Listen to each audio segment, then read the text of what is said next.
ஞானானந்தமயம் தேவம் நிர்மல ஸ்படிகாகிருதிம் ஆதாரம் சர்வ வித்யானாமய கிரீவம் பாஸ்மகே. நெக்ஸ்டிஜன் அஸ்ட்ரோ டிவி நேயர்களுக்கு அஸ்ட்ரோ கே செய்யங்காரின் பணிவான நமஸ்காரங்கள். வருட கிரகமான குரு ஒரு ராசியிலிருந்து அடுத்த ராசிக்கு செல்வதற்கு ஒரு வருடம் சுமாராக ஆறுது.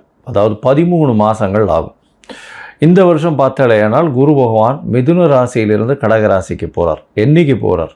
26/5/2026 20/10/2026 வரும். கிட்டத்தட்ட 5 மாதம்தான் இந்த வருஷம் இருக்க போகிறார் இந்த கடகராசியில். குரு பகவான் என்று சொன்னாலே அவர் அதீத சுபர். அவர் பார்த்த இடம் மிகப்பெரிய ஏற்றத்தை கொடுக்கும், இருக்கிற இடமும் மிகப்பெரிய ஏற்றத்தை கொடுக்கும். குரு பகவான் பார்த்தாலும் சரி இருந்தாலும் சரி அந்த இடம் மிகப்பெரிய வளமை பெறும், ஏற்றம் பெறும். அதனால் குரு பகவான் லக்னத்திலே இருந்தாருன்னா திக்பலம்னு சொல்லக்கூடியது. அதனால் எந்த லக்னமாக இருந்தாலும் குரு பகவான் லக்னத்தில் இருப்பாரேயானால் அவர் நேர்மையானவராக இருக்கக்கூடிய வாய்ப்புகள் மிகவும் அதிகம். சரி, குரு பகவானை பொறுத்தவரையிலும் வேறு என்ன செய்யலாம், வேறு என்னென்னலாம் பார்க்கலாம் அப்படின்னு பார்த்தோம்னா, குருவினுடைய காரகத்துவம் என்ன அப்படின்னு பார்க்கும்பொழுது, குருவினுடைய காரகத்துவம் புத்திர காரகன்னு சொல்லக்கூடியவர். புத்திர காரகன்னா குழந்தை பிராப்திக்கு குருவினுடைய பார்வை மிகவும் அவசியம். 5ஆம் அதிபதி 5ஆம் இடத்தின் அதாவது 5ஆம் இடம் 5ஆம் இடத்தின் அதிபதி மற்றும் குரு, இந்த 3 கிரகங்களையும் எடுத்து தான் புத்திர ஸ்தானம், புத்திர ஸ்தானாதிபதி, புத்திர காரகன்னு சொல்லக்கூடிய குருவையும் எடுத்து தான் பார்க்கணும். அதாவது குழந்தைகள் இல்லாமல் ரொம்ப நாள் குழந்தை இல்லாமல் இருப்பவர்களுக்கு இந்த 3 விஷயங்களையும் எடுத்து பார்த்து அவளுடைய தசா கோச்சாரம் எப்படி இருக்குது அப்படின்றதையும் பார்க்கணும். சரி, புத்திரக்காரகன் தவிர வேறு என்ன அப்படின்னா தனக்காரகன்னு சொல்லக்கூடியவர். அதாவது பணம் வரணும் அப்படின்னா, நிறைய பணம் சேமித்து வச்சுருக்கணும் அப்படின்னா குரு பகவான் அவருடைய கடாட்சம் இருக்கணும். எந்த ஒரு விஷயத்திலும் பார்த்தாலேயானால் பணம் அதிகமாக சேர்க்கணும் அப்படின்னா குரு இருக்கணும். செலவு பண்ணணும், சந்தோஷமாக இருக்கணும், அனுபவிக்கணும்னா சுக்கிரன் நல்லபடியாக இருக்கணும். அப்படி இருந்தால் தான் உங்களுக்கு அந்த பணத்தை அதீதமாக செலவு பண்ணுவோம். அதனால தான் பார்த்தேன்னா ஒருத்தர் பணத்தை நிறைய சேர்ப்பார், அவருடைய அடுத்த ஜென்ரேஷனில் பணத்தை அதிகமாக செலவு பண்ணுவார். ஏன்னா அவருக்கு குரு ரொம்ப ஸ்ட்ராங்காக இருக்கும், இவருக்கு சுக்கிரன் ஸ்ட்ராங்காக இருக்கும். அதனால் எல்லா விதமான உலக இயல் வாழ்க்கைகளில் இருக்கக்கூடிய எல்லா விதமான இன்பங்களையும் அவர் சந்தோஷமாக ஏற்று பண்ணுவார். அதாவது சுக்கிரன் அதிகமாக ரொம்ப ஸ்ட்ராங்காக இருந்தாலும். சரி, குரு பகவான் நேர்மையானவராக இருக்கக்கூடிய வாய்ப்புகள் அதிகமாக இருக்கும். ஏன்னா கற்பது, கற்றுக் கொடுப்பது, கற்பிப்பது இதுதான் அவருடைய தொழிலே. அதை தவிர பார்த்தாலேனால் எல்லாருக்கும் சொல்லிக் கொடுக்குறது. அதனால் சொல்லிக் கொடுக்குறதுன்னா இப்போ என்ன சொல்கிறதுனா நாலெட்ஜ் ட்ரான்ஸ்ஃபர்னு சொல்லுவோம், கேடி அப்படின்னு சொல்லக்கூடியது. அதே மாதிரி ஹெச்ஆர் அப்படின்னு சொல்லக்கூடியது, அட்மினிஸ்ட்ரேட்டிவ் இன்சார்ஜ், இந்த மாதிரியான விஷயங்களை சொல்லக்கூடியவர். அதே மாதிரி தங்கம் அப்படின்னு சொல்லணும்னால குருவுக்கு உண்டான ஒரு மெட்டல்னு சொல்லக்கூடியது தங்க ஆபரணங்கள். அதாவது எப்படி சொல்லணும்னா, தங்கத்தை ஆபரணங்களாக பண்ணி ரொம்ப நகாசு வேலைகள்லாம் பார்த்தா அதில் சுக்கிரன் இருக்கும். ஆனால் அது பொதுவான தங்கம் அப்படின்னு அந்த மஞ்சள் நிறத்தோடு இருக்கக்கூடிய ஒரு தங்கம் அப்படின்னு வச்சேன்னா அந்த தங்கத்தினுடைய வெயிட்டு, தங்கத்தினுடைய இதுவை பார்த்தாலேனா குருவினுடைய ஆற்றல் இருக்கும். அதனால தான் தங்கத்திற்கு குருவினுடைய இது உலோகமாக கொடுக்கப்பட்டிருக்கு. சரி, இது தவிர தாவரத்தில் பார்த்தாலும்னா முல்லைப்பூ, முல்லை செடி, அது தவிர இந்த வேர்க்கடலை இனிப்பு வகைகள், அதாவது கடலை மிட்டாய்னு சொல்லக்கூடியது, வேர்க்கடலை இனிப்பு வகைகள், சக்கரை பொங்கல், இந்த மாதிரியான விஷயங்கள்.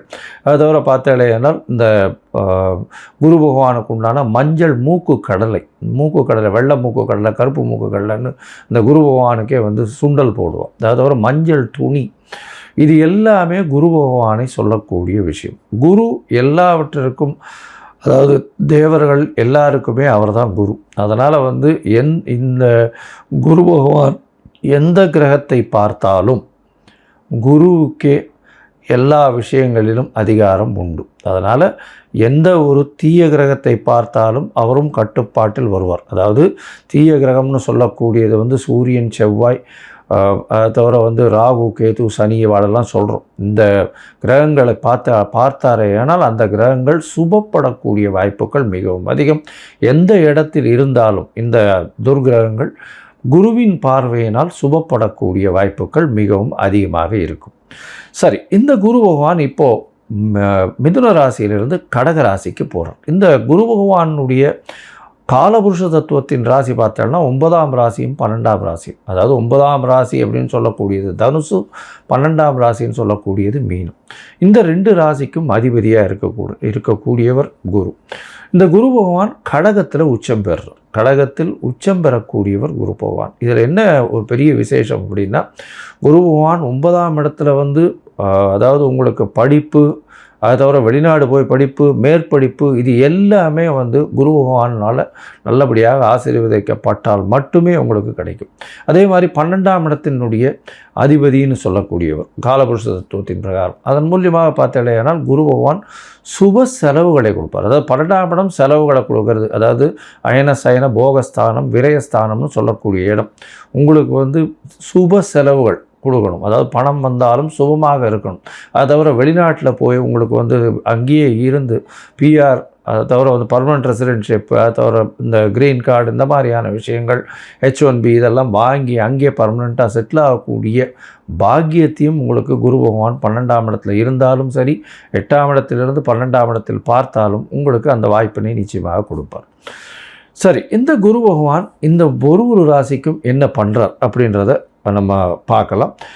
அதற்கு முன்னாடி வந்து இந்த குரு பகவானை பொறுத்தவரையிலும் இன்னொரு பெரிய விசேஷமான விஷயம் என்ன அப்படின்னா, குரு பார்க்க கோடி நன்மைன்னு சொல்லுவோம். குரு பகவானுடைய பார்வைன்னு சொல்லக்கூடியது எந்த ராசியில் இருக்காரோ அந்த இடத்திலிருந்து 5ஆம் இடத்தையும் 7ஆம் இடத்தையும் 9ஆம் இடத்தையும் பார்க்குறார். 7ஆம் இடம்ன்றது 180 டிகிரியில் எல்லா கிரகங்களும் தன்னுடைய 180வது டிகிரியை பார்க்கக்கூடியது 7ஆம் இடம். அதில் வந்து எந்த ஒரு விஷயம் இல்லை. இப்போ விசேஷ பார்வைகள்னு சொல்லக்கூடியது வந்து செவ்வாய், சனி மற்றும் குரு, இந்த 3 கிரகங்களுக்கு இருக்குது அப்படின்னு சொல்கிறோம். அதை தவிர பார்த்தோம்னா ராகு கேத்துக்கு 3-11 இருக்குது, 3ஆம் இடமும் 11ஆம் இடமும் பார்க்கக்கூடியது இருக்குது அப்படின்னு சில கிரந்தங்கள் சொல்கிறது. இப்போது குருவினுடைய பார்வை 5-9, அதாவது அதிகமாக, அதாவது விசேஷ பார்வைகளாக இருக்கும். 5ஆம் இடம்னு சொல்லக்கூடியது விருச்சிகத்திலையும், 9ஆம் இடம் அப்படின்னு சொல்லக்கூடியது மீனத்திலையும் விழுறது. இதை தவிர மகரத்தையும் அவர் பார்க்குறார். ஏன்னா 7ஆம் இடமான கடகத்திற்கு 7ஆம் இடம்னு சொல்லக்கூடியது மகரம். இந்த மகரத்திலையும் அவர் அவரை பார்க்குறார். இதன் மூலியமாக என்ன ஆகும்? குரு பார்க்க கோடி நன்மை, அந்த இடம் எல்லாமே வளம் பெறும், சுபம் பெறும். அதை தவிர பார்த்தேனால் குரு பார்க்கறதுனால திருமண பாக்கியங்கள் ஏற்படும். அதாவது குரு பலம் வந்ததா அப்படின்னு சொல்லக்கூடியது. குரு பலம் வந்தது அப்படின்னு சொல்கிறது வந்து என்னென்னா, குருவினுடைய பார்வை 2, 4, 7, 8, 12 இந்த மாதிரியான விஷயங்களில் வந்ததே. ஆனால் குருவினுடைய பார்வை பட்டாலே, அதாவது அது வந்து நிச்சயமாக அவர்களுக்கு வந்து திருமண பாக்கியம் ஏற்படக்கூடிய வாய்ப்புகள் மிகவும் அதிகம். இதை தவிர பார்த்தேனால் 5ஆம் இடத்தை குரு பார்த்தாலும், அதை தவிர 5ஆம் இடத்தில் குரு இருந்தாலும் குழந்தை பிராப்தியும் ஏற்படக்கூடிய பாக்கியம் உண்டு. அதனால் இந்த குரு எந்த இடத்தில் இருந்தாலும் சுபத்தை செய்வார். எந்த இடத்தில் இருந்தாலும், எந்த துர்கிரகங்களோடு இருந்தாலும் அவரையும் சுபப்படுத்தக்கூடிய வாய்ப்புகள் மிகவும் அதிகம். இந்த குரு சிம்மத்தை பார்த்து, அதாவது பொதுவாகவே பார்த்தோம்னா சிம்மத்தை பார்த்து, சிம்மாதிபதியும் பார்த்து, அந்த மாதிரியான பொசிஷன்லாம் வந்ததுன்னா குரு பகவானை பொறுத்தவரையிலும் அரசாங்கம், அரசு தொழிலில் வந்து பெரிய ஏற்றத்தை கொடுக்கக்கூடியவராக இருப்பார். அதனால் குரு பகவான் மிகப்பெரிய ஏற்றத்தை கொடுக்கக்கூடிய காலகட்டமாக அமையும். சரி, இந்த குரு பகவானை பொறுத்தவரையிலும் எளிய பரிகாரங்கள் அப்படின்னு சொல்லக்கூடியது என்ன அப்படின்னு பார்த்தோம்னா, குருவினுடைய காயத்ரி. குருவினுடைய காயத்ரி என்ன அப்படின்னு பார்த்தோம்னா, ஓம் ரிஷபத்வஜாய வித்மஹே கிருணி ஹஸ்தாய தீமஹி தன்னோ குரு பிரச்சோதயாத்து அப்படின்ற இந்த குரு காயத்ரி மந்திரமும், இல்லை குரு பிரம்மா குரு விஷ்ணு குரு தேவோ மகேஸ்வரா குரு சாக்ஷாத் பரபிரம்மா தஸ்ய குரவே நமஹா அப்படின்ற இந்த குருவினுடைய எளிய இந்த காயத்ரி மந்திரத்தையும் ஒரு நாளைக்கு 3 தரம் சொல்லிட்டு வர்றதன் மூலியமாக எந்த விதமான பிரச்சனைகளும், குருவினால் வரக்கூடிய பிரச்சனைகள் நிச்சயமாக அகலும். அதை தவிர பார்த்தோம்னா இன்னும் எளிய பரிகாரம்னு சொன்னால், அருகில் இருக்கக்கூடிய தட்சிணாமூர்த்திக்கு போய் நெய் வழக்கு போட்டு வாங்கும், நெய் தானம் கொடுங்க. கோவிலில் இருக்கக்கூடிய அர்ச்சகருக்கு வேஷ்டி தானம் கொடுங்க. அதை தவிர வந்து பட்டு தானம் கொடுங்க. உங்களால் முடிஞ்சதுன்னா சதுர்த்தி தேங்காய் உடைச்சின்னு வாங்க. குரு பகவானுக்கு உண்டானது தேங்காய்ன்னு சொல்லுவோம். அதனால் பிள்ளையாருக்கு தேங்காய் உடைக்கிறது பெரிய விசேஷம். அதை தவிர நெய் போட்டு சக்கரை பொங்கல் பண்ணி இது வந்து பெருமாளுக்கு இது பண்ணிவிட்டு எல்லாருக்கும் கொடுக்கறது ரொம்ப பெரிய விசேஷத்தை நிச்சயமாக கொடுக்கும். சரி, இப்போது ஒரு ராசியாக மேஷம் முதல் மீனம் வரை இந்த குரு பெயர்ச்சி என்ன மாதிரியான மாற்றங்களை கொடுக்கும் அப்படின்றத பார்க்கலாம். அதற்கு முன்னாடி என்னுடைய மொபைல் நம்பர் ஸ்க்ராலிங்கில் போயின்னு இருக்கும். உங்களுக்கு அஸ்ட்ராலாஜிக்கல் கன்சல்ட் தேவைப்படுமே ஆனால் நீங்கள் எனக்கு ஃபோன் பண்ணுங்க. என்னுடைய கட்டணம் என்னன்னு சொல்கிறேன். உங்களுடைய தேதி, பிறந்த தேதி, நேரம், பிறந்த மாதம், வருஷம், அதாவது உங்களுடைய நீங்கள் பிறந்த இடம், உங்களுடைய பெயர், தாய் தகப்பனார் பெயர், இதுவரையிலும் நீங்கள் அனுப்பி வைங்க. இதை அனுப்பி வச்சோடனே உங்களுடைய ஜாதகத்தை போட்டுவிட்டு அதுக்கப்புறம் உங்களுக்கு அப்பாயின்மெண்ட்டு கொடுத்து உங்களுக்குன்னு டைம் ஒதுக்கி நான் உங்களுடைய பிரச்சனைகள் என்னன்றதை இது பண்ணி உங்களுடைய தசாபுக்திகள் இப்போ இருக்கக்கூடிய கோச்சாரங்கள் எப்படி இருக்குன்றதை வலுவாக இருக்கான்றதை பார்த்து உங்களுடைய பிரச்சனைகள் எந்த அளவுக்கு சுமூகமாக தீரும்ன்றது சொல்கிறேன். ஏன்னா இப்போ ராசி சந்தி, லக்ன சந்தி இதெல்லாம் ரொம்ப அதிகமாக இருக்குது. 50 வயசில் இருப்பா, அவளுக்கு ரிஷபராசியாக மிதுன ராசியானே தெரியாது. மிருகசீர நட்சத்திரம்னு சொல்லிட்டு இருப்பா, 2வது பாதம் 3வது பாதம் மாற்றி மாற்றி சொல்லிட்டு இருப்பா. அதே மாதிரி விசாகம் சொல்லிட்டு இருப்பா. துலாமாக இருக்குமா இல்லைன்னா விருச்சிகமாக இருக்குமான்னு தெரியாது. அதனால் கண்டிப்பாக ஜாதகத்தை போட்டு அதில் சந்தி இருக்கான்னு பார்த்துட்டு அதுக்கப்புறம் தான் உங்களுக்கு நான் அப்பாயின்மெண்ட் தர முடியும். சரி, இப்போ மேஷம் முதல் மீனம் வரை குரு பெயர்ச்சி பலன்கள் எப்படி இருக்குன்னு பார்க்கலாம். துலாம், சித்திரை, சுவாதி, விசாகம் இந்த 3 நட்சத்திரம் 9 பாதங்களை கொண்ட ராசி. ராசியின் அதிபதினு சொல்லக்கூடியவர் சுக்கிரன். உங்களுடைய ராசிக்கு பார்த்தீங்கன்னா 3, 6க்கு உண்டானவர், அதாவது 2 மறைவு ஸ்தானத்துக்கு உண்டானவர் குரு. அந்த குரு 10ஆம் இடத்துக்கு போகிறார். என்னைக்கு 26/5/2026 20/10/2026 வரலும் உண்டான நாட்களுக்கு அவர் 10ஆம் இடம் போகிறார். என்ன சார் 10ல் குரு வந்தார் பதவியும் பறிபோகும் இப்படிலாம் சொல்லுவாங்களே அப்படின்னா அதை பற்றி கவலைப்பட தேவையில்லை. ஏன்னா குரு பகவான் ஏற்கனவே இந்த ராசிகளுக்கு அந்த அளவு ஏற்றத்தை கொடுக்க மாட்டார். அவர் 3, 6க்கு உண்டான மறைந்த ஸ்தானத்திற்கு உண்டானவர். அதனால் அவர் 10ஆம் இடத்துல போகிறதுனால உங்களுக்கு தொழிலில் மாற்றம்தான் வரும். பெரிய ஏற்றம் இருக்கக்கூடிய வாய்ப்புகள். எதனாலன்னா 10ஆம் இடத்துக்கு போகிறதுனால புதிய தொழில் அமையும். இருக்கக்கூடிய தொழிலில் இன்வெஸ்ட்மெண்ட் மூலதனங்கள் அதிகமாக போட வேண்டிய கட்டாயங்கள் வரும். அது தவிர மூலதனங்கள் போட்டாலும் அதன் மூலியமாக அதிகமாக உங்களுக்கு பணம் வரக்கூடிய வாய்ப்புகள் நிச்சயமாக உண்டு. இந்த குரு பெயர்ச்சியின் மூலியமாக பார்த்தோம்னா 10ஆம் இடத்தில் இருக்கக்கூடிய குரு பகவான் உச்சம் பெற்றிருக்கார். அதனால் உங்களுடைய 3ஆம் அதிபதி அப்படின்னு சொல்லக்கூடியவர் உச்சம் பெறுறது பெரிய விசேஷம். உங்களுடைய முயற்சிகள், தொழிலில் உங்களுடைய புது முயற்சிகள் எல்லாம் வெற்றி பெறக்கூடிய வாய்ப்புகள் உண்டு.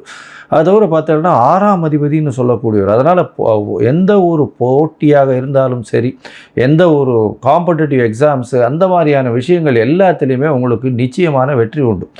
10ஆம் இடம் அப்படின்றதுனால 10ஆம் இடத்துல குரு பகவான் இருந்து அவருடைய பார்வைகளும் பார்த்தாலேயானால் உங்களுடைய ராசிக்கு 2ஆம் இடம்னு சொல்லக்கூடிய விருச்சிகத்தையும், 4ஆம் இடம்னு சொல்லக்கூடிய மகரத்தையும், 6ஆம் இடம்னு சொல்லக்கூடிய மீனத்தையும் பார்க்குறார். உங்களுடைய ராசிக்கு 2ஆம் இடத்தை குரு பகவான் பார்க்கறதுனால பண வரவுக்கு பஞ்சம் இல்லாமல் இருக்கும். அதாவது தன வருமானம் அதிகமாக இருக்கக்கூடிய வாய்ப்பு, தொழில் மூலியமாக அதிகமான பண வரவு இருக்கக்கூடிய காலகட்டமாக இந்த காலகட்டம் அமைய போகிறது. அது தவிர பார்த்தோம்னா குடும்பத்தில் நல்ல மகிழ்ச்சியான சூழ்நிலை வரும். அது தவிர குடும்பத்தில் கணவன் மனைவிக்குள் நல்ல ஒரு நட்பு, அன்பு எல்லாமே உருவாகக்கூடிய வாய்ப்புகள் இந்த காலகட்டத்தில் நிச்சயமாக இருக்கும். உங்களுடைய ராசிக்கு இளைய சகோதர சகோதரிகள் மூலியமாக நல்ல ஒரு ஏற்றமான செய்தி, அவர்கள் மூலியமாக நன்மை நடக்கக்கூடிய வாய்ப்புகள், எழுத்து பணியில் இருக்கிறவங்களுக்கு நல்ல ஒரு ஏற்றம் இருக்கும். அதுவும் துளாராசிக்காரர்கள் இந்த கலைத்துறையில் இருக்கிறவங்களுக்கெல்லாம் பார்த்திங்கன்னா திடீர்னு ஏற்றம் வரக்கூடிய காலகட்டமாக அமைய போகிறது.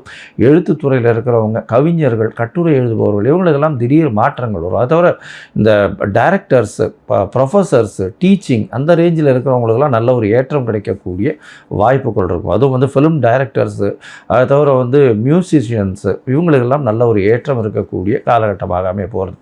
உங்களுடைய ராசிக்கு பார்த்தீங்கன்னா 4ஆம் இடத்தை குரு பகவான் பார்க்குறார். இதன் மூலியமாக தாயின் உடல்நிலையில் நல்ல ஒரு ஏற்றம் இருக்கக்கூடிய காலகட்டம். அது தவிர உங்களுடைய ராசிக்கு 4ஆம் இடத்தை பார்க்கறதுனால புதிய வீடு, மனை இந்த மாதிரியான விஷயங்கள் வாங்கக்கூடிய வாய்ப்புகளும் இந்த காலகட்டத்தில் வருது. படிக்கக்கூடிய மாணவர்களுக்கு நல்ல ஒரு ஏற்றம் கிடைக்கக்கூடிய காலகட்டமாக அமைய போகிறது. உங்களுடைய ராசிக்கு 6ஆம் இடத்தையும் குரு பகவான் பார்க்குறார். 6ஆம் இடம் அப்படின்னு சொல்லக்கூடியது ருண ரோக சத்துருஸ்தானம்னு சொல்கிறோம். அந்த இடத்துல ஏற்கனவே சனி பகவான் இருக்கிறதுனால கண்டிப்பாக உங்களுக்கு எல்லா விதமான போட்டிகளிலும் வெற்றி வரும். அதை தவிர குருவின் பார்வை இருக்கிறதுனாலையும் குரு தன்னோட வீட்டையே பார்க்கறதுனால உங்களுக்கு எல்லா விதமான வெற்றிகள் நிச்சயமாக கிடைக்கும். இதில் என்னென்னா போட்டித் தேர்வு எதுவாக இருந்தாலும் இந்த காலகட்டத்தில் வர்ற போட்டித் தேர்வு, அதாவது மே மாதத்துலேருந்து டிசம்பர் மாதம், அதாவது அக்டோபர் மாதம் வரலும் வரக்கூடிய போட்டித் தேர்வு எதுவாக இருந்தாலும் சரி, அந்த போட்டித் தேர்வில் நிச்சயமாக ஒரு பெரிய ஏற்றத்தை கிடைக்கக்கூடிய வாய்ப்புகள் உங்களுக்கு வந்தே தீரும்.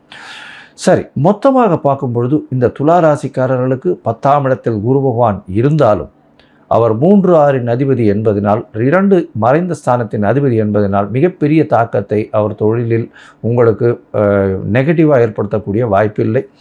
புதிய தொழில் அமையும், தொழிலில் ஏற்றம் அமையும். தொழிலில் புதிய தொழில் மூலியமாக மிகப்பெரிய வருமானம் கைகூடக்கூடிய காலகட்டமாக அமையும். குடும்பத்தில் நல்ல மகிழ்ச்சி நிலவக்கூடிய காலகட்டமாக வரக்கூடிய வாய்ப்புகள் உண்டு. தாயின் உடல்நிலையில் நல்ல ஒரு ஏற்றம் இருக்கக்கூடிய காலகட்டம். உங்களுடைய ராசிக்கு புதிய வீடு மனை வாங்கக்கூடிய வாய்ப்புகள் இந்த காலகட்டத்தில் அமைகிறது. படிக்கக்கூடிய மாணவர்களுக்கு நல்ல ஒரு மாற்றம் இருக்கக்கூடிய வாய்ப்பு. செய்யக்கூடிய தொழிலில் செய்யக்கூடிய வேலையில் உங்களுக்கு ப்ரமோஷன், அது தவிர மாறுதல்கள் ஏற்படக்கூடிய வாய்ப்புகள் உண்டு. இருக்கிற இடத்துலேருந்து நீங்கள் டிரான்ஸ்ஃபர் ஆகி போகக்கூடிய வாய்ப்புகள் நிச்சயமாக உண்டு. ப்ரமோஷன் கம் டிரான்ஸ்ஃபர் மாதிரி வரும். அதன் மூலியமாக உங்களுக்கு இன்க்ரிமெண்ட்டு பணம் அதிகமாக வரக்கூடிய வாய்ப்புகள் நிச்சயமாக இருக்கும். போட்டித் தேர்வுகள் எல்லாவற்றிலும் வெற்றி பெறக்கூடிய வாய்ப்புகள் இந்த காலகட்டத்தில் அமையுது. அது தவிர நீங்கள் சொன்ன வாக்கு எல்லாமே நல்லபடியாக நடக்கக்கூடிய வாய்ப்புகள் உண்டு. கடன் வாங்கியிருந்தீங்கன்னா திருப்பி கொடுக்கறதுக்கு இந்த காலகட்டம் நிச்சயமாக ஹெல்ப் பண்ணும். இந்த காலகட்டத்தில் உங்களுடைய கடன்கள், அதாவது கன்சிடரபிள் பொசிஷன் கம்மியாகக்கூடிய வாய்ப்புகள் நிச்சயமாக உண்டு. அது தவிர புதிய கடன் வாங்கக்கூடிய வாய்ப்புகளும் இந்த காலகட்டத்தில் உண்டு. இந்த துளாராசிக்காரர்களுக்கு ஒருவேளை உங்களுடைய தசாபுக்தி அந்தரம் சூக்ஷ்மம் அந்த அளவுக்கு விசேஷத்தை கொடுக்கல அப்படின்னா, அருகில் இருக்கக்கூடிய கோவிலுக்கு போங்க. உங்களால் முடிஞ்சது ஒரு வேஷ்டி இல்லை ஒரு உத்திரியம் வாங்கி அங்கே இருக்கிற அர்ச்சகருக்கு கொடுங்க. ஏன்னா குருவுக்கு எந்த ஒரு சம்பாவனை பண்ணாலும் நிச்சயமாக அது குரு பகவானுக்கு செய்வதாகவே அர்த்தமாகப்படும். அதை தவிர உங்களுடைய குல வழக்கப்படி இருக்கக்கூடிய குருமார்களை போய் சேவிச்சுட்டு வாங்கும். அது தவிர உங்களுடைய இந்த சங்கராச்சாரியர், இந்த ஆதீனங்கள், இவர்களை போய் ஒரு தரமாவது பார்த்துட்டு அங்கே உங்களால் முடிஞ்ச காணிக்கைகளை கொடுத்துட்டு, வேஷ்டி இல்லைன்னா உங்களால் முடிஞ்ச நெய் அந்த மாதிரியான விஷயங்கள் வாங்கி கொடுத்துட்டு வர்றது ரொம்பவும் விசேஷம். இந்த காலகட்டத்தில், அதாவது இந்த மே மாதத்துலேருந்து அக்டோபர் மாதத்துக்குள்ளே ஒரு முறையாவது குருவாயூர் போயிட்டு வாங்க. குருவாயூர்ன்றது குரு பகவானுக்கே குருவாக இருந்து மகாவிஷ்ணு காட்சி அளிக்கிறதுனால குருவாயூர்னு பேர். அதனால் குரு பகவான் உடைய பெரிய ஊர் அப்படின்னு சொல்லக்கூடியதுனால குருவாயூர் ஒரு தரம் போயிட்டு வாங்க. குழந்தை பிராப்திக்கு வேண்டின்னு இருக்கவங்களுக்கும் இந்த காலகட்டத்தில் குழந்தை பிராப்திக்கு அனுகூலமாகும். இருப்பினும் இது அந்த அளவுக்கு காலம் அல்ல. ஏன்னா உங்களுடைய குடும்பத்தில் நல்ல மகிழ்ச்சிகரமான விஷயங்கள் நடக்கக்கூடிய வாய்ப்பு இருக்குது. படிக்கக்கூடிய மாணவர்களுக்கு ஏற்றம் நிச்சயமாக இருக்குது. இந்த காலகட்டத்தில் ஒரு தடவை குருவாயூர் போயிட்டு வாங்க. உங்களுக்கு தசாபுக்தி அந்தரம் சூக்ஷ்மம் அந்த அளவு விசேஷம் இல்லை அப்படின்னா போயிட்டு வர்றதன் மூலியமாக, குருவாயூர் போயிட்டு வர்றதன் மூலியமாக குரு பகவானின் தாக்கம் நிச்சயமாக கம்மியாக இருக்கக்கூடிய வாய்ப்புகள் உண்டு.